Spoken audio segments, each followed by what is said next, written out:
साथियों नमस्कार, हमारे YouTube चैनल में आपका स्वागत है।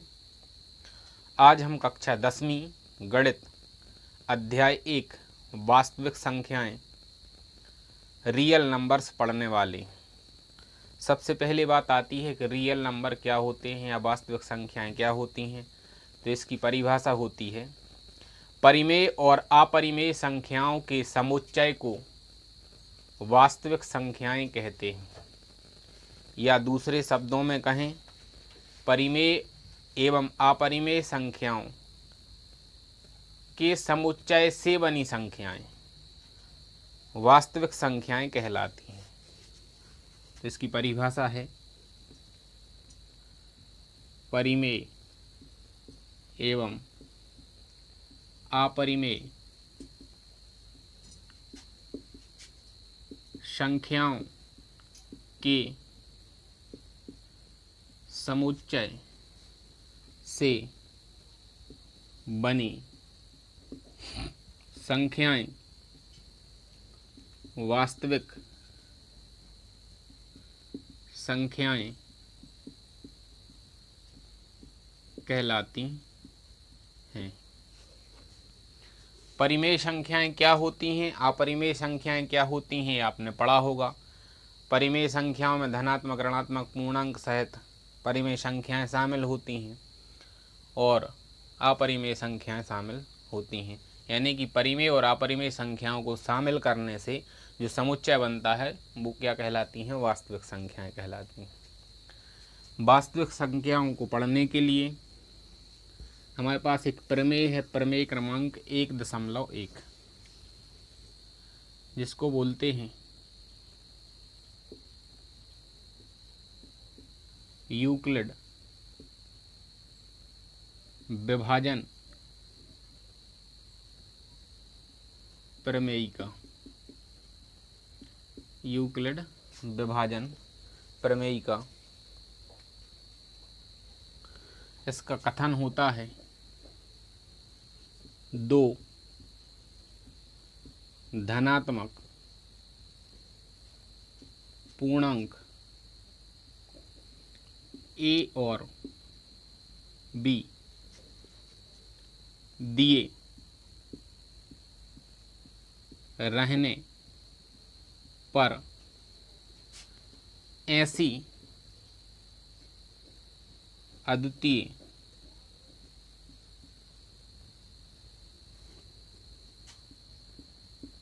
संख्याएं Q और R विद्यमान होती हैं या हैं, ये कह सकते हैं होती हैं या हैं। इसके अनुसार यूक्लिड ने जो सूत्र दिया वो है A बराबर BQ धन R, जहाँ 0 छोटा है बराबर है R से, R छोटा है बराबर है B से। साथियों, इसका उपयोग हम प्रश्नावली को हल करते समय करेंगे। इस प्रश्नावली में और आगे उपयोग में आने वाली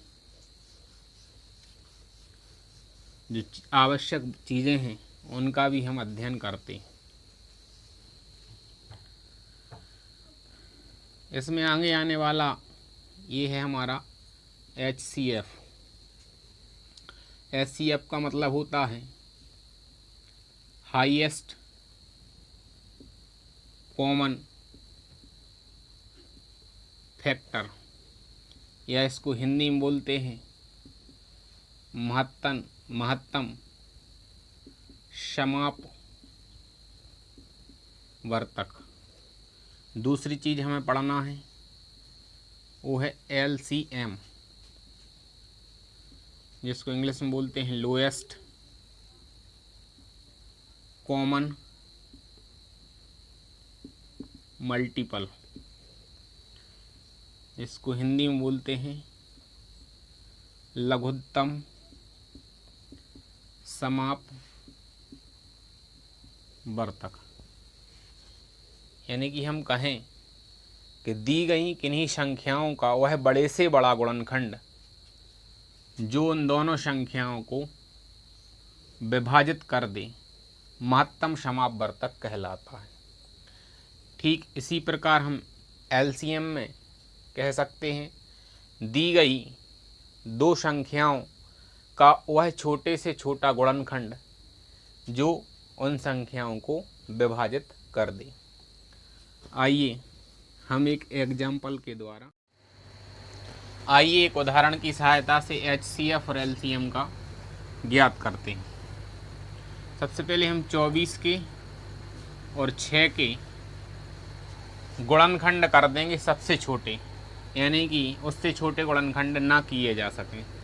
तो ये हो जाएगा हमारा 2 गुणा 2 गुणा 2 गुणा 3, 2 दूनी 4, 4 दूनी 8, 8 तिया 24। 6 के कर देंगे 2 गुणा 3। अब यदि हम एचसीएफ ज्ञात कर रहे हैं तो हमें इस संख्या और इस संख्या दोनों के गुणनखंड में से कॉमन संख्या लेना है।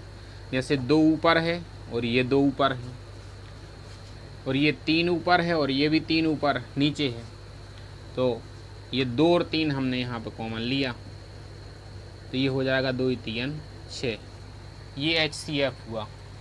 अब हमें एलसीएम ज्ञात करना है। एलसीएम के लिए इन गुणनखंड के हम जोड़े बना लेंगे। आप देख रहे होंगे एक जोड़ा,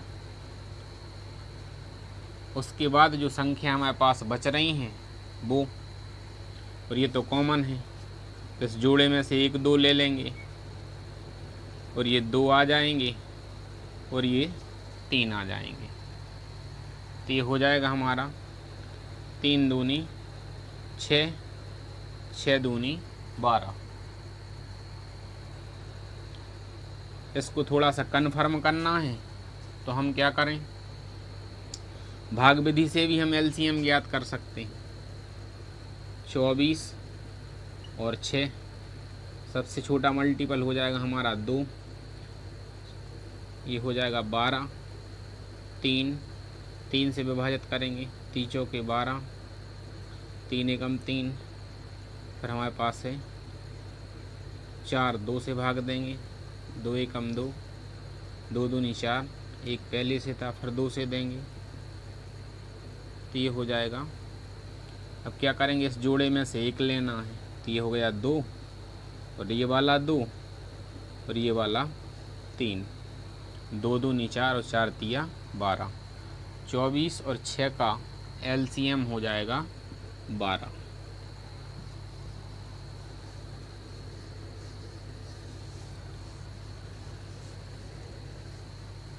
एक और कोई एग्जाम्पल है हमारे पास, जैसे हमने